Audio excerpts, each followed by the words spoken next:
Yo, it's Strictly Stop Sports. This episode 1, man, and y'all know what to do. Hit that subscribe button, man. Hit that notification bell so y'all the first to all our videos. This is just a little side playlist I'm gonna do, just like bro doing his Speaks, you know. I'm just trying to keep y'all updated, do shorter videos and stuff like that, so y'all don't have to wait for, hour, 2 hour podcasts and stuff like that. So, I'm probably gonna do these just every day, maybe every other day, just to, update y'all on, my perspective on what's going on in the sports world. But obviously me and bro haven't dropped an episode in a couple weeks. But there's been some stuff going on. And excuse me, I was watching highlights. But yeah, it's a lot going on in the NBA. All-Star weekend just passed. It was a great weekend. I mean, besides the dunk contest, it was a great weekend. Everything else besides the dunk contest was great. But yeah, I love the 3-point contest. Cat winning that. That was crazy. He first big man to win it. I believe center to win it, not big man, but first center to win it. But yeah, so that was good to watch. Even the Rising Stars Challenge, I like how they did like a tournament like type of thing. Like they need to keep that. Like that was hot. Like they need to keep that format. Whoever thought of that format, give them a raise, man. Give them a raise, man. But yeah, it was a nice All-Star game, of course. My man Brian hit the game winner. You know what I'm saying? That was beautiful. But to watch the greatest shooter to ever play the game go off how he did, it was just amazing. Honestly, I don't think we ever going to see anybody make 16 threes in the game, or whatever it was he made, 15, whatever. Because I think Clay has the record in the regular season.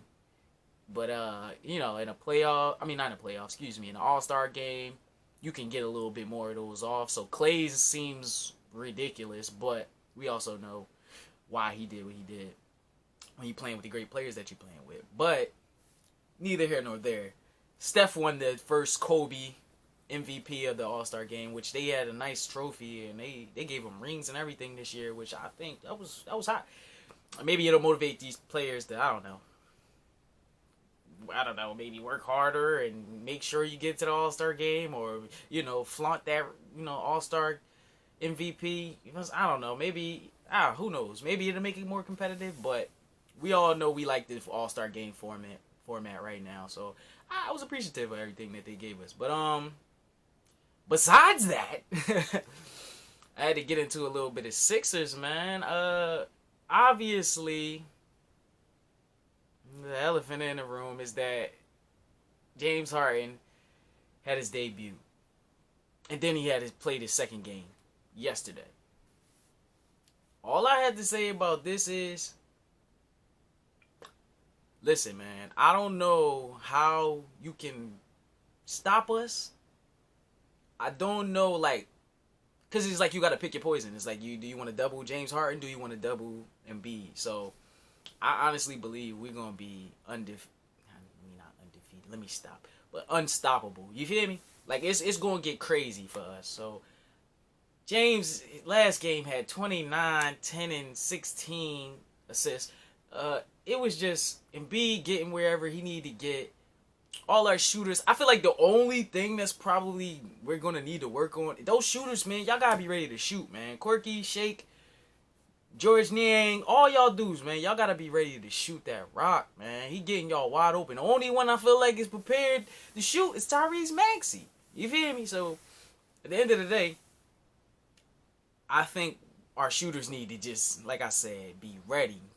I know they got the green light because you playing with James Harden. You know he gonna play make. You know he gonna distribute that rock. So, but just watching it as a Sixers fan, man, it's beautiful. Like, I can't even lie to you, it's a beautiful thing because obviously we haven't had any guard of this sort since AI, and obviously he's putting up stats that AI hasn't put up. Him and Embiid is just going crazy these last 2 games. Now, it was against the Timberwolves, and they was coming off a back-to-back.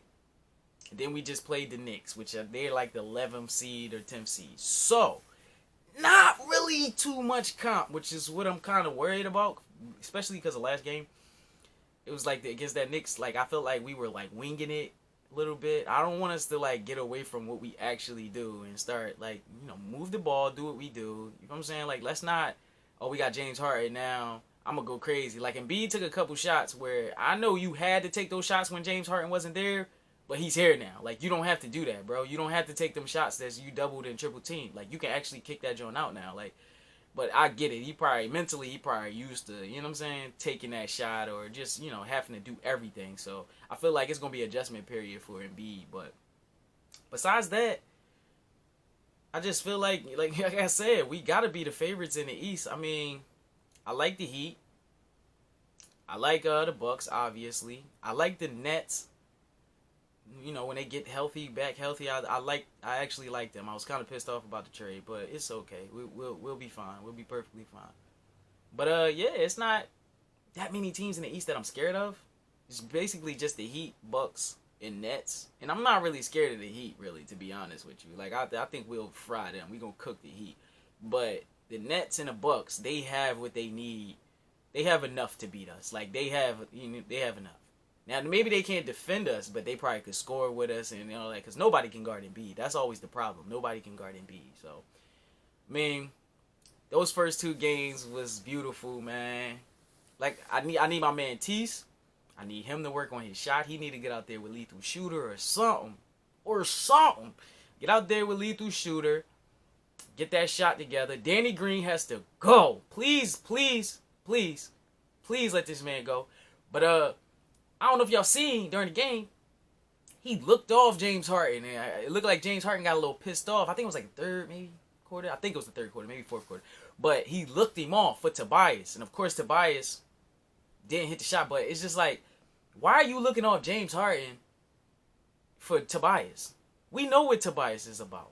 Which he had a horrible game yesterday, but he definitely hit some clutch shots for us and all of that at the end of the game, which was love, because I was wondering, like, come on, Tobias, let's get it together, man. You've been playing good.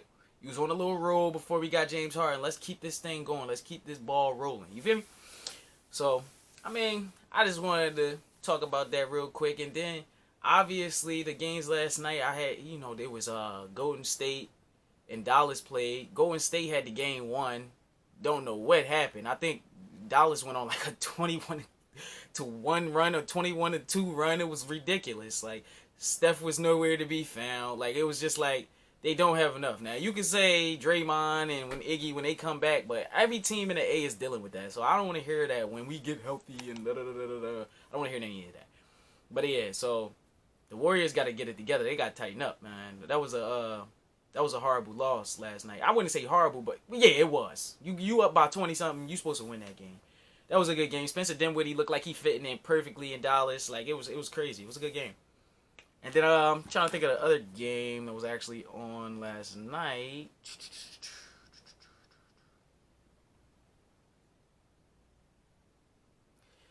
Oh yeah, it was the Lakers and the Pelicans. And I don't have nothing to say about that game besides, LeBron, I love you, bro, but this is your fault. This is all your fault.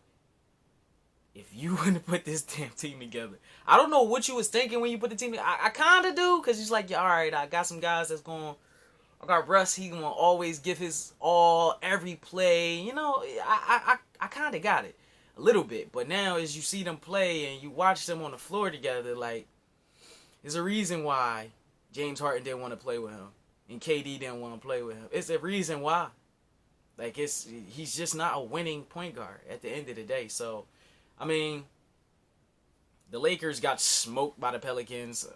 CJ McCollum went off again, which is funny as hell. He didn't have like 4 30-point games since he been on the Pelicans. And then when he was on the Trailblazers, I think he had like 1 or something like that. So, he's been snapping or whatever. But, he didn't have 30, but he had 22. But I think the previous 2 games he had 30, whatever. But this game he was snapping too. But he didn't have 30 this game. But it was just like a full effort. Like, everybody on their squad gave them something. You know what I'm saying? So, and the Lakers just got outplayed like every night, like they always do. So, horrible game as a Lakers fan, Brian fan. AD, Mr. Street Clothes, he just ruined their season. He literally ruined the season. Him and Russ ruined the season. But it's LeBron's fault. I will give him that, man. Pistons, Hornets, Kelly Olynyk hit the game winner, his first of his career. Nothing to talk about with that. Clippers, Rockets. Clippers won by 1. That was nothing really to talk about. But the Pacers beating the Celtics was surprising to me, especially because like they didn't have Karis LeVert, so I was just like confused at what was going on. Now, obviously, your run is going to end. You know, they were on a nice little run. It's going to end eventually, but listen, the Pacers gave them the business. I'm talking about Buddy Hield, Halliburton, Brissett, and Brogdon all gave him 20. All of them. So, at the end of the day, when you got 4 people giving you 20 points, it's kind of hard to beat them. Like, you know what I'm saying? So, it was like a full effort. Like, a full effort throughout the squad. I mean, and it's crazy. Halliburton, I was real high on Chris Duarte. But it seems like Halliburton is going to eat into his like development or eat into his time, and it's like it's funny to me. Like I don't understand it. I feel as though they should start them together instead of Brissett, but I guess Brissett is the better defender, so you know. But yeah, they beat the Celtics. The Celtics is number 1 defense in the league. I did not expect that to happen at all. So yeah, that was definitely surprising or whatever last night. And then the Jazz beating the Suns. Now, granted, they don't have Chris Paul, but I still was surprised that they lost. Like, you know, but Donovan Mitchell being back now and them Utah getting their groove back, because they were on like a 6-7 game losing streak, so they got their little groove back, and you know it was a good win. They had the Suns had a chance to tie the game at the end or send it to OT or whatever the case may be, but made a horrible turnover by Jay Crowder or whatever. I mean, that's why you need Chris Paul. But besides that, man, ain't got too much more to say. I know I'll be right back to y'all, because I got some stuff I want to talk about with the Eagles as far as, you know, the combine starts within these next couple days. I'm going to be bringing y'all some content with that, but I just want to give y'all something real quick, real quick, and just run down some of what's going on in the NBA and all of that. But Embiid for MVP, and if not Embiid, Ja. But Embiid for MVP. I'm out of here, man.